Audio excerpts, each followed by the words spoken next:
নামাজের মধ্যে আমরা যে সালাম ফিরাই, আমাদের দেশীয় ক্ষেত্রে আমরা দেখি সালাম ফিরানোর আমাদের অনেকগুলো পদ্ধতি আছে।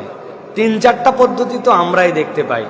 একটা সালাম আছে আমাদের, মনে করেন যে আসসালামু আলাইকুম রহমতুল্লাহ, এই এক ধরনের পদ্ধতি আছে। তারপর আরেকটা পদ্ধতি আছে, মনে করেন আসসালামু আলাইকুম ওয়া রাহমাতুল্লাহ, এরম পদ্ধতি আছে। অনেক ধরনের পদ্ধতি আমরা দেখতে পাই। এখন এখানে শরীয়ত আমাদেরকে কি বলতেছে যে সালাম ফিরানোর মাসালাটা কি হবে?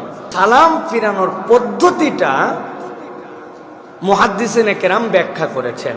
বিশেষ করে ইমাম নববী রহমতুল্লাহ আলাইহি বলেছেন ইয়াবদাউস সালাম, সালামটা শুরু হবে কিভাবে? মুস্তাকবিলুল কিবলা, কিবলার দিক থেকেই আপনার সালাম শুরু হবে।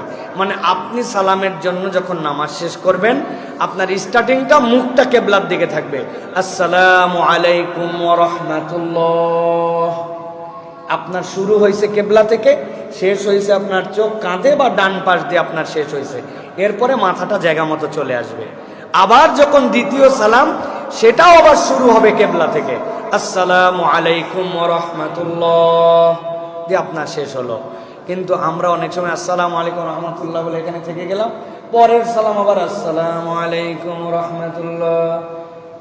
হবে না যে তা না, কিন্তু পদ্ধতিটা যে কেবলার দিক থেকে শুরু শেষ, আবার মুখ রিটার্ন আসবে এই জায়গায়, কেবলার দিক থেকে শেষ, আপনার সালাম শেষ হবে।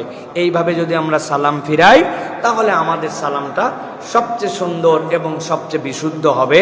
এইভাবে আমাদের জন্য সালাম ফিরাতে হবে। সাথে সাথে মনে রাখতে হবে, নামাজের বিশ্লেষণ যদি দেখেন, পুরা নামাজে আমাদের সর্ব অঙ্গই কেবলার দিকে থাকে।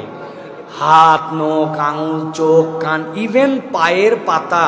আপনি যখন সিজদায় যান, আপনি এরকম করে ভাঁজ করে দেন না নখের মাথা, ওই নখটাও উল্টা দিক হয়ে কেবলামুখী থাকে। অতএব আমাদের কেবলার দিকে রাখতে হবে। আর সদর হচ্ছে কেবলার জন্য শর্ত।